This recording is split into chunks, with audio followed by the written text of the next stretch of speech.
BBC Sounds. Music, radio, podcasts. This podcast contains adult themes, very strong language, and language that may offend. 10, 9, 8, 7, 6, 5, 4, 3. It's October 1970. And the BBC are broadcasting a TV show called Personal Choice. Sitting in a black suit and black tie, composed and sporting a distinctive beard and afro, is Michael X. He looks thoughtful. He's talking about what it was like to come to Britain nearly 20 years ago. When we came to this country, we were not traveling to a foreign country. I was taught when I was a young man, that my country, Trinidad, was an extension of this one. We were weaned on the concept of the empire and the mother country, and we firmly believe this. No more loyal subjects had the king or queen ever had. We came to this country and we died in our numbers to preserve the lives of your family. Michael was part of the Windrush generation, and like many of his peers, had a sense of pride in belonging to the empire. They were British, and I mean actually British on their passports. But the concept of a black British identity didn't really exist at the time. However, there is an event that Michael participated in, which would, through pain and persecution, forge this identity for generations to come, and ignite one of the most important moments in black British history, the Notting Hill riots. My name is Hamza Salmi, and this is Who Was Michael X? Episode 2, Mother Country. I don't see anything to be terrified about powerful black people. I'm a pretty powerful black man. I'm the most powerful black man in Europe.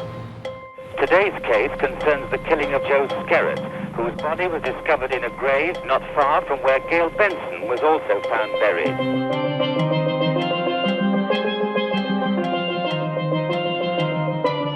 A smart man means a schemer, and he was the quintessential schemer. We haven't got enough heroes of our own. We need them. My children need them. Nobody says Michael was a saint, but by the same token, I dare anybody to say that he was a devil.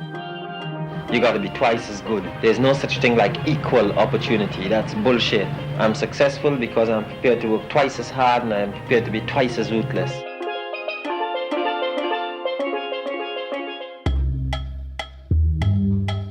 It's the late 1950s. Michael de Freitas is newly married with a child on the way and trying to do the best he can for his family on the streets of Notting Hill. It was nothing like the gentrified Notting Hill of today, now one of the most expensive places to live in London, and the backdrop of so many Richard Curtis movies. The contrast couldn't have been more stark, as Michael described in his autobiography. Out of Westbourne Park Station, across the railway line and into Kensal Road, it was impossible to believe you were in 20th century England. Terrace houses with shabby crumbling stonework, windows broken, garbage and dirt strewn all over the road. The borough of Kensington and Chelsea, where Notting Hill sits, is still a place of poverty and huge inequality, especially in North Kensington, where the Grenfell Tower tragedy occurred. Up to 600 people lived here. The fire broke out just before 1 this morning. Fire crews were on the scene just 6 minutes later. You need to ring 999. There is a dedicated line for this incident. Eyewitnesses say the flames engulfed the 24-storey building within 30 minutes, with people desperately trying to escape. I remember visiting family in the area the day after the fire swamped the building in June 2017, and ash was still raining down from the sky.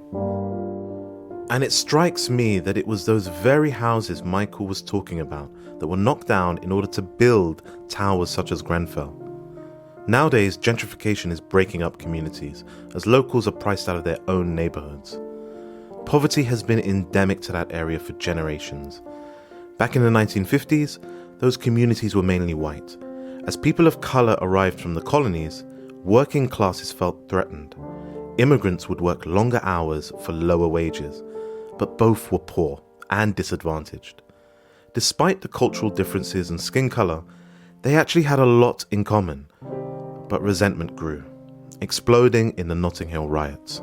I don't think that any of the young people had the intelligence to work out things like race, culture, countries even. They probably didn't know anything existed outside of England. Certainly they wouldn't have been able to tell you the capital of Jamaica, for example. But they heard the noises being made from various subtle directions about poor housing, black people taking housing, black people taking women, black people taking jobs. Tim O'Connor was a local at the time, and he took part in the riots. I'm loath to call them riots. If they were in another country, you might have called them pogroms. They were racial attacks, en masse, baying mobs looking for black people to attack and evict out of the area. In later years, Michael talked about how this hate made him feel totally betrayed by the mother country. When I was a young boy, I stood in 90 degrees of sun, day after day, and sang all kind of silly things like God Save the Queen, Land of Hope and Glory, Britannia Rule the Waves, with the greatest of fervour, and believed every word. To come here and discover that in actual fact we weren't wanted has been a very shattering blow. Many people in this country who think that we are very hateful are so wrong. It's not a matter of hate that our people are feeling towards the people of this country, but a very simple emotion like that of a rejected love. At this point, Michael was not politicised. He was just a young man trying to get by. But the local population were being whipped up by white nationalist groups and a politician trying to make a comeback, Sir Oswald Mosley. And I claim that in the ranks of our black-shirt legions march the mighty ghosts of England's past, and their strong arms around us, and their voices echo down the ages, saying onward. Mosley, the founder of the British Union of Fascists, the one-time British answer to Hitler, capitalises on racial tension in Notting Hill and tries to revive his political career in Parliament, targeting black people this time rather than communists. It's hot and sweaty on the night of the 29th of August 1958, and the riots begin. The touch paper is an argument between a white woman, Majbrit Morrison, and her black husband Raymond at Latimer Road Tube Station. A group of white people attempt to intervene in the argument, and a small fight breaks out between them and Raymond's friends. The next day, Majbrit is assaulted by a gang of white youths who called her a black man's trollop. In the days that follow, a mob of hundreds roam the streets looking for black people, black homes, and black businesses to attack. They will do so every night until the 5th of September. We are asking for human rights, justice. We are not here to interfere with anyone. We are quite peaceful. But we have a right to live good in this country because we are a British subject and we belong to the Commonwealth nation. We keep our country going and we're supposed to live here peaceful. Nobody's supposed to molest us and we molest no one. We can't go home. Our home is all surrounded by young teenagers or hurling bottles and brick all around Walmer Road. We can't go home. We looked out of a 5th floor window, which we were at the top. We saw it all. We saw hand-to-hand fighting, blood spilling, police black marais carting people to the police station. And it was particularly nasty. Now, the most disgusting incident I saw was a woman actually being beaten up, which was particularly horrifying. You know, there was a code of honour, I thought at the time, and there was, but it didn't seem to apply when it came to blacks. Men or women were fair game. If the English people didn't want us, they should send us back to Africa when they finish using us as slaves. They're beating and fighting people all along the street, and half of the story is not told yet, it's not even mentioned in the press. I remember this quite clearly. There was agitators in the crowd who were saying things, let's get the black bastards and things of this nature, and I was surprised because, you know, we were very working class and these people were not working class. They were quite posh, some of them. Michael was arrested on the first day of the riots for loitering, and after spending a night in the cells was fined. The next day, a meeting was convened by the black community to decide how to respond. This is his recollection of what happened. I went along to the meeting, which was packed with black people. There were 3 West Indians on the platform, one of them who did all the talking.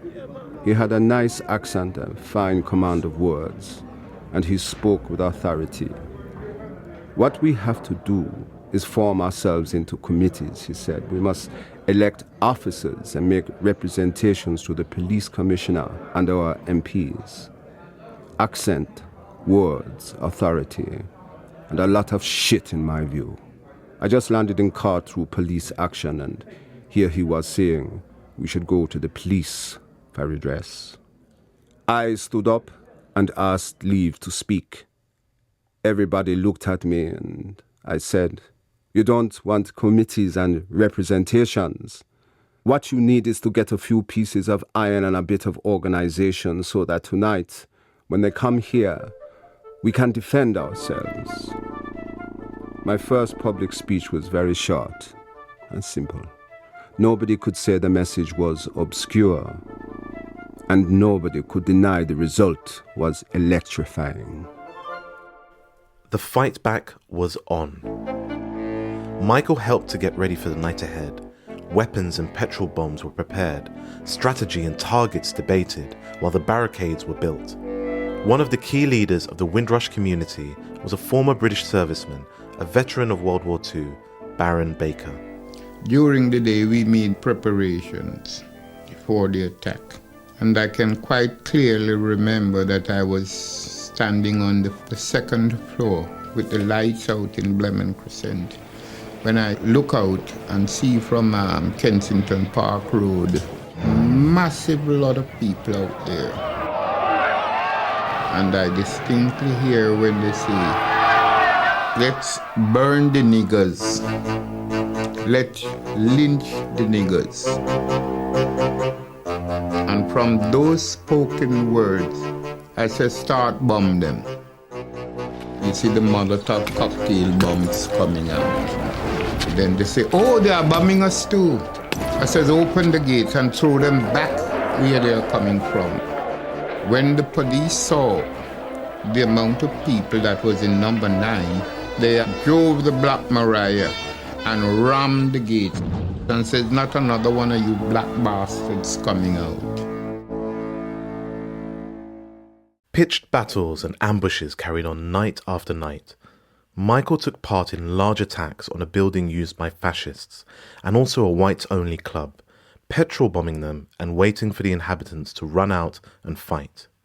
While this was taking place in Notting Hill, the fighters on both sides came from all over London. I remember seeing convoys of black men coming over from Brixton, night after night after night, not only to represent themselves, but to represent those of us who were too scared to go out. And if any black group took the brunt of the violence, Jamaicans from Brixton took it. They saved our skins. It was definitely racism that has caused the riot. Keep Britain white. And I was determined that Britain will never be kept white because we are here now. So how the hell am here and you're going to tell me, so to keep it white, then you have to kill me then and carry me out on the bloody box. When we came here first in the 50s, we were all individual from different islands, you know.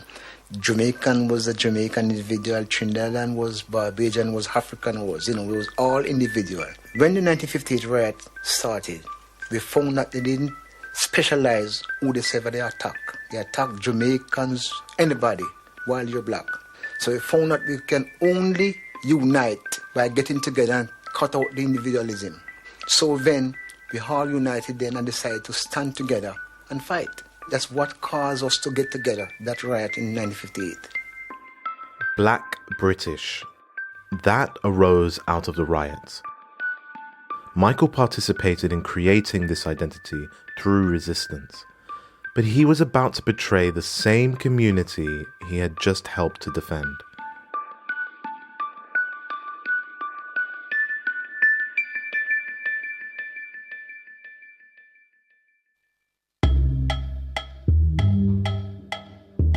In episode 1, we heard how outraged Michael's mother Iona was when she came to London from Trinidad and learnt he hadn't married a nice white girl and instead a black woman called Desiree. Iona refused even to shake Desiree's hand, instead getting drunk and passing out. It took Iona days to recover from the shock, and the next 3 weeks became hellish for Desiree as Iona tried to break up the marriage and take over their home. The one-bedroom basement flat they occupied was tiny. They gave Iona the bedroom and slept in the living room, but Iona would sit in a chair and watch them while they were in bed. She would criticize and argue with Desiree and spread malicious lies about her. Things boiled over when she nearly caused a fire, and Iona announced she would be leaving that day. Much to Michael's surprise, within a week, she had moved into a much bigger, redecorated flat on Elgin Crescent. A baffled Michael eventually found out that she was subletting rooms to prostitutes, and so covering her rent and making a profit too. This was just the beginning. From that point on, my mother gradually built up a little hustling empire over the years.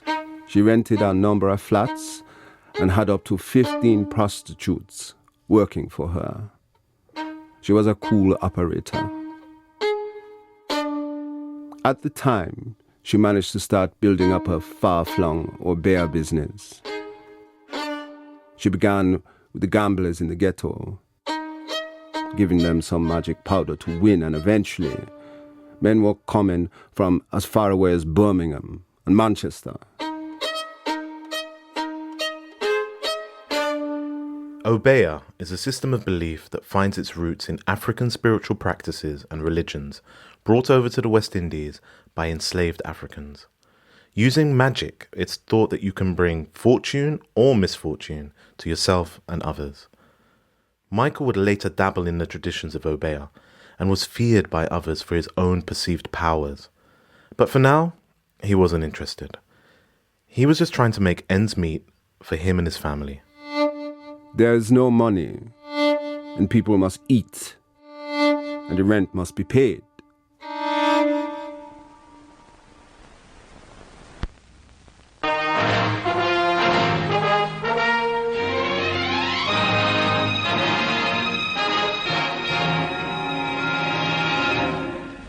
We start with the story of a man. Let me say straight away, a sordid story that some of you may well not want the younger children to hear. This is Peter Rackman, a man who was the centre of a web of shady property deals, a man whose name was brought up in Parliament, one of Britain's big-time 20th century racketeers. Peter Rackman, or Perek Rackman, to give him his proper name, was a Polish immigrant, a survivor of World War II, who came over to the UK in search of a better life. Rackman became famous as an unscrupulous landlord, renting out slum dwellings to the poor and people of colour in Notting Hill, but at high rents and under the threat of cruel evictions. What struck me about him was his extraordinary sense of being so evil. This was a really evil man. We'd heard a lot about Rackman, and finally here he was sitting in this room. But I don't think any of us were prepared to see such a grotesque individual. And when he did come in, he shocked us all by appearing exactly probably as we had imagined he would look, and that was just like a Chicago gangster.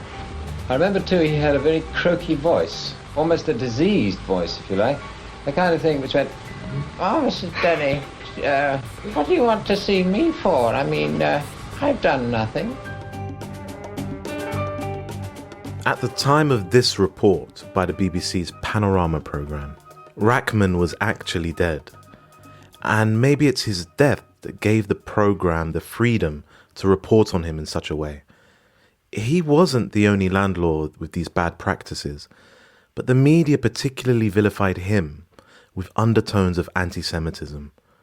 Rackman's reputation would be magnified by his links to the Profumo affair of 1963.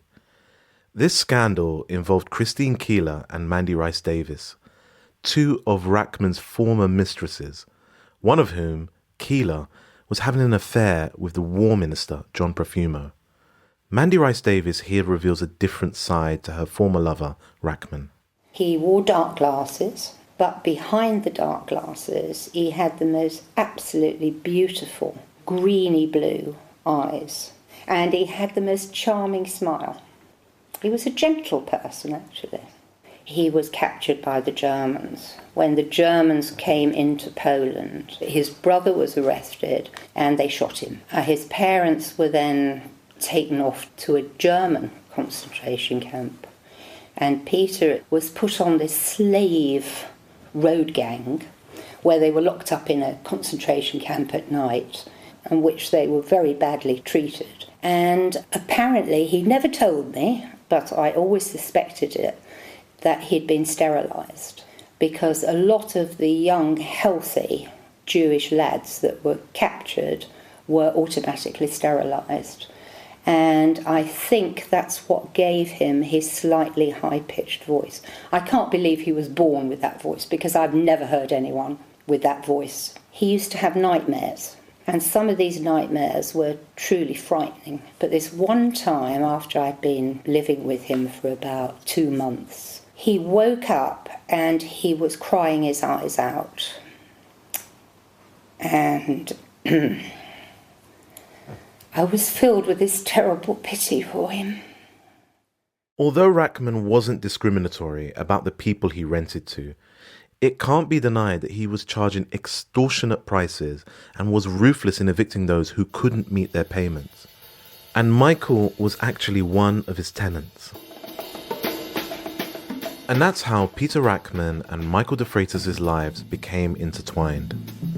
There was a local councillor, Donald Chesworth, who was trying to hold racketeering landlords to account, particularly Rachman. He was trying to persuade West Indian tenants to take their grievances to rent tribunals. He knew Michael had influence within the community and asked him to help convince them. Michael came up with 30 names of people willing to go to tribunal, but mysteriously, most of the tenants withdrew their complaints. It turned out they'd been intimidated by Rachman's henchmen, but Michael and 3 others were brave enough to carry on with their claims and successfully reduced their rents by 75%. This success encouraged other tenants in their hundreds to apply, with Michael helping to enlist and then protect them from intimidation. Michael de Freitas was a hero to the community, but that also meant he was a problem. I was returning home at night and had reached the basement steps when a man emerged from the shadows of the house next door and said, "We would like to talk to you." Peter Rachman and his henchmen invited themselves into Michael's flat and sat down. Rachman was calm and pleasant to Desiree and her child. He told his story of coming to Britain, how he'd made his money, and how he gave black people a place to live. He offered Michael the chance to join him, giving him a stake in his business, somewhere bigger to live, and a job to earn some real cash. All on the proviso that he drop his activism. Michael said he ignored this offer and never heard from Rachman again. But the evidence suggests he did take up Rachman's offer, which led to an investigation by the BBC's Panorama. Upstairs, Zachariah Herbert, his wife and 6 children have so far resisted attempts to evict them. Attempts which they say included ugly threats from Michael de Freitas. Well, I found de Freitas arguing with a fellow West Indian about payment of rent for a house in Stoke Newington. Mr. de Freitas, why will you not take the rent from this man here? I don't own the property. But your name's on the rent book. Is it? Well, you know it is. We can probably show it to you. Come here, Mr. de Freitas, because I need to know the facts about this. Why will you not take his rent from him? Over the next 2 years, Michael seemingly became the owner of properties in the area once connected to Rachman, and he became notorious as his enforcer, evicting those who had a legal right to stay or those who wouldn't pay. He also became known for using Alsatian dogs to help remove and intimidate. Alfred Harvey was a Notting Hill resident at the time. I saw him. He was working for Rachman at the time. Whenever time you don't pay your rent, they're the one who come and throw your things outside. I happened to see them one night throwing a woman out. She got 5 kids, and they were like kittens. And from a bump into them doing that to this woman, I wanted was to fight them. Yeah, I wanted was to fight them, especially Michael de Freitas, right? Because what I've seen him doing to this black woman and our little kids them. Michael's relationship with Rachman brought him back into hustling full-time, but on another level. He had properties to use for gambling houses, prostitution, drugs, protection. Whatever he could do, he would. Michael had now betrayed the black community he had fought to protect. It would stain his reputation forever. But there was a running conflict in the background, always pushing Michael to change. The police were on him. He had been arrested before and spent 2 weeks on remand for breaking the arm of a rival hustler. To get out of it, a friend named Steve Yates took the fall instead and confessed. Remember Steve, as he'll appear in a later chapter of Michael's life. Michael was arrested again for running a brothel, this time evading prison by giving an alibi as to his location.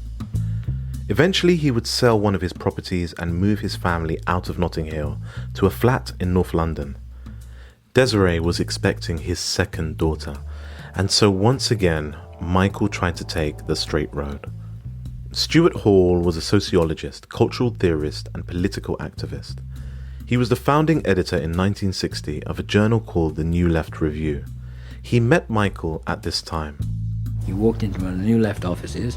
He sort of came in to make a confession. We had been active in Notting Hill, and he'd seen us moving around, trying to organize tenants. And he came to say, I am one of the people hustling black people out of accommodation, and I work for a man called Rachman. And can you tell me how I can stop working for white landlords who are hustling black people and start working for black people? I mean, it was a story like Malcolm X, you know, the kind of conversion of a street hustler into a sort of political activist. Michael was looking for a way out, and there was one obvious path, the one that had brought him to England, that of a seaman. For the next year and a half, he took to the seas once more, travelling around the world in search of a secure income and safety from the law. All seemed to be going well, until it didn't. I came off the boat to go to jail.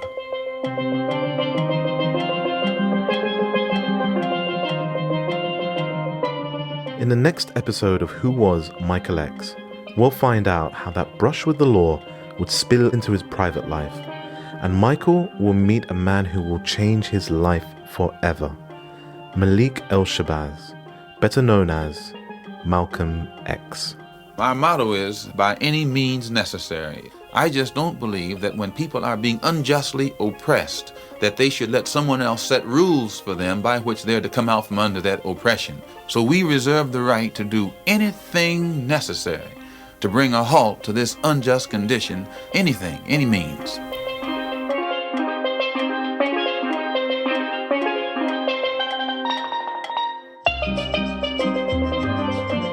Who Was Michael X was presented, written and produced by Hamza Salmi. Featuring Peter DeJersey as Michael X, assistant producer Wayland Mackenzie, researcher Palumi Odubanjo, technical producer Tim Heffer, theme music by Kyron Akau, production mentors Claire Walker and Joe Kent, executive producers Kalik Mir and Leanne Ali, commissioned for BBC Sounds Audio Lab by Kalik Mir.